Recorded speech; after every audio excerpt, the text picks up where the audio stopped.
बरायनानैहाय गोबां बिदिनो दाब दाब जायगायाव बायदिसिना मेला फुजा जागासिनो दं नङा होमबा হয় হাজি এখন বিজেপি চৰকাৰে সদায় হোৱা নাছিল যথেষ্ট হতাহতি সৃষ্টি হোৱা দেখিব পৰা তথাপিও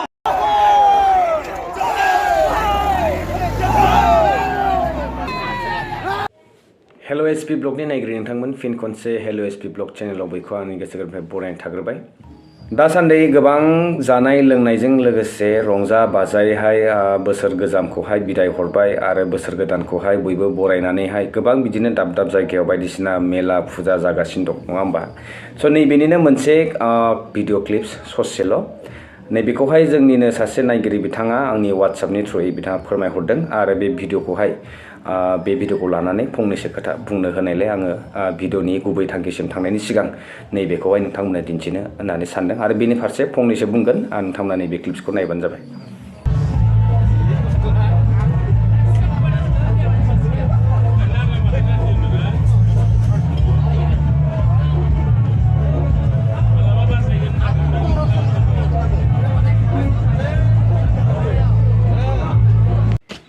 मा सोदोब बाहायबावनांगौ दा नैबेफोरबायदि जितु नुथाय थारैनो रागा जोंखांनाय फैयो जेब्ला जोंनि सोरबा सानैसो बिनानावमोना नैबेबायदि उन्दै उन्दै बैसोनि गथ'फोरा बेफोरबायदि सिगारेट सोबफुंबायनानैहाय पाब्लिकआव बेफोरबायदि खालामनाया आखल आखु दिन्थिबाय थानाया बे बेसेबांथो गनायथावना आरो बेफोरबायदिखौ नुबाय थायोब्ला जोंदावनाय फैयो गोसोआव रागा जोंखांनाय फैयो एकदम सोबबादथिं सोबबादां होनानै बिथांमोनखौ जायगायावनो नाथाय बिदि खालामनायजोंहाय सुद्रायगोन नैबेबो नङा आरो बेफोरनि थाखायनो गोबां डिबेट बायदिसिना जालांगासिनो दं जागासिनो दङ बयबो जुजिलायगासिनो दं थिग नैबे समावनो जुदि नैबेबायदि सानैसोआ गुबुंले खालामनो नाजाबाय थायोब्ला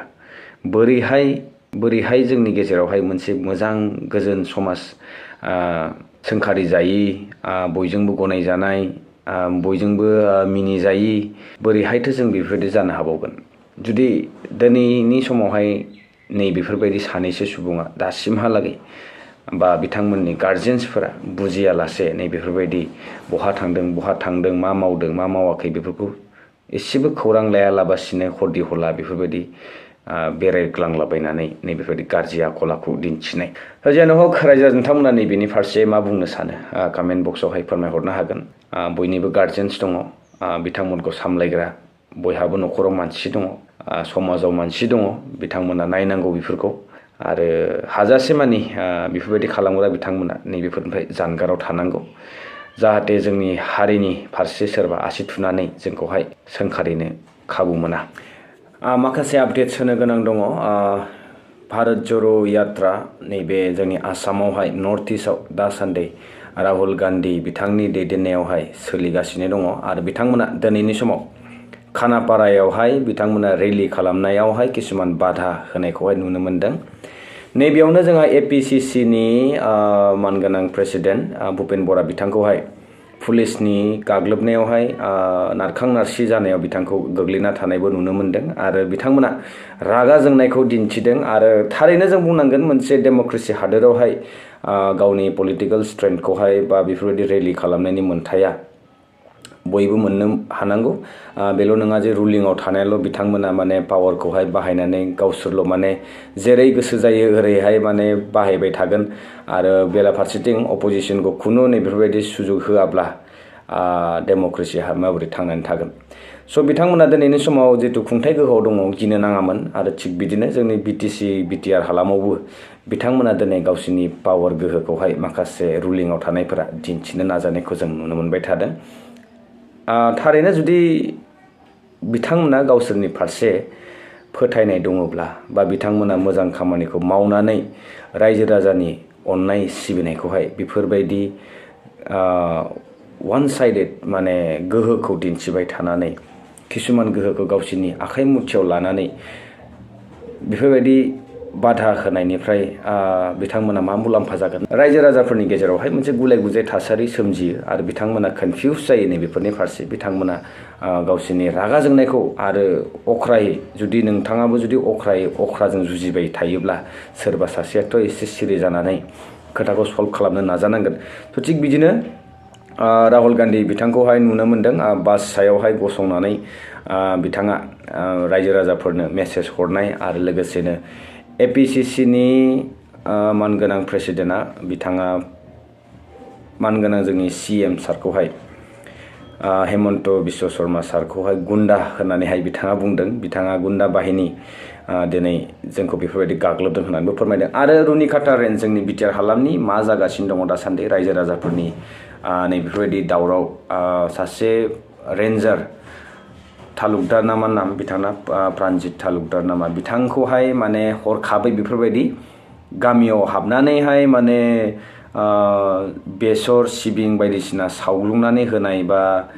नौसा न'खौहाय सिफायनानै होनाय आरो बायदिसिना गय गाफायनाय बायदिसिना जाथायफोरखौहाय जोङो नैबे साननैसो नुनो मोन्दोंमोन नैबेनिनो बिथांमोननि गामिनिफ्राय सोरखौबा हमनानै लाबोदों सान्तिपुर पुलिस स्टेशन ना मायावहाय पुलिस स्टेशनाव रायजोनि सासे गावबुरा बायदि बिथांखौहाय हमनानै लाबोनाय बिथांमोना फोरमायदों आरो बिथांमोना रेन्जारजोंहाय मोनसे मोगामोगि जालायनायावहाय माने हरखाब जानाय जाथायखौ बिथांमोना फोरमायदों जे बिथाङा सिभिल ड्रेसाव फैदोंमोन आरो बेफोरबायदि गाग्लोबफैनाया मोनसे सिखावनि आखु बिदि होननानै बिथांमोना फोरमायदों स' नैबे दिनैनि आपडेट्सआ आरो भारत ज'रो यात्रा जे राहुल गान्धीया फैदों राम मन्दिर गायसननायनि मैया दिन फालिलांबाय गोबां जायगायाव नैबेनि गोहोमखौ नुनो मोन्दों आरो बेलाफारसेथिं बे समावनो राहुल गान्धीनि जिथु यात्रा नैबेयाव बिथाङा मोनसे मन्दिरावहाय दावबायहैनायाव बिथांखौहाय बादा होनायखौ नुनो मोन्दों स' रायजो राजा नोंथांमोन हेल' SB ब्लगनि नायगिरि नोंथांमोन दिनैनि भिडिअआ नैबेसेनोसै आरो लोगो मोनबावसिगोन नोंथांमोनजों फिन खनसे नेक्स्ट भिडिअआवहाय टिल देन स्टे ट्युन एन्ड मोजां मोजां आपडेट्सफोर फैबावनो थांगासिनो दङ आरो नोंथांमोननि सेरावबो बहाफोर बायदिसिना जाथाय जादोंब्ला नोंथांमोना आंनि मेलावहाय मेल खालामनानै आंनिसिम भिडिअ बा क्लिप्स बायदिसिना मेसेजखौहाय फोसावहरनो हागोन आं बेखौहाय आंनि चेनेलनि गेजेरजों नोंथांमोननि सेराव फिन लाबोफिननो नाजागोन स' गोजोनबाय नैबेसेनोसै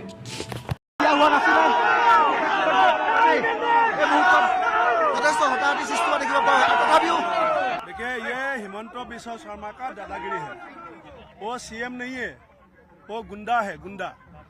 CM होने से इसका हिम्मत होता या उसका प्रतिद्वंदी को शहर से जाने देता आज नेताजी सुभाष बसु का तिथि है हॉलीडे है बैंक बंद है ऑफिस बंद है स्कूल कॉलेज बंद है इसका दिमाग में सड़ गया जब राहुल गांधी जिस रास्ता से जाएगा कर्नाटक से गया बीजेपी गया तेलंगाना में गया बीजेपी गया तो असम आ गया उसने सोचा था आदमी अपर असम में नहीं आएगा जोरहाट में आदमी ने दिखा दिया माजुली में दिखा दिया धेमाजी लखीमपुर विश्वनाथ तेजपुर नौगांव मोरीगांव में दिखा दिया अभी गुवाहाटी में दिखाया ना वो पुलिस ने पीटा मुझे पीटा कितना आदमी को पीटा आप लोग का सामने हमारा CLP लीडर का इसमें देखिए ये हमारा यूथ प्रेसिडेंट है ये गुंडा है इंडिया का सबसे करप्ट चीफ मिनिस्टर अभी गुंडा बन रहा है ये गुंडा असम का जनता स्वीकार नहीं करेगा यहाँ से मारा आज मुझे यहाँ से मारा अभी टाइम बहुत हो गया अभी हम आगे भी निकलना है हमने 3 गेट तोड़ दिया पुलिस का বিজেপি চৰকাৰে সদায় মহিলাৰ শ্লীলতা হানি কৰে আজি হিমন্ত বিশ্ব শৰ্মাৰ ভেৰনীয়া পুলিচে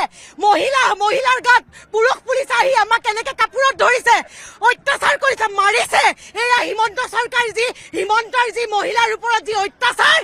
আমাৰ মহাভাৰতত সাক্ষী আছে মহিলাৰ ওপৰত যেতিয়া অত্যাচাৰ হৈছে গাদি হিলিছে হিমন্তৰ গাদি হিলিবই মহিলাৰ ওপৰত অত্যাচাৰ কৰিছে হিমন্তই তাৰ গাদি হিলিবই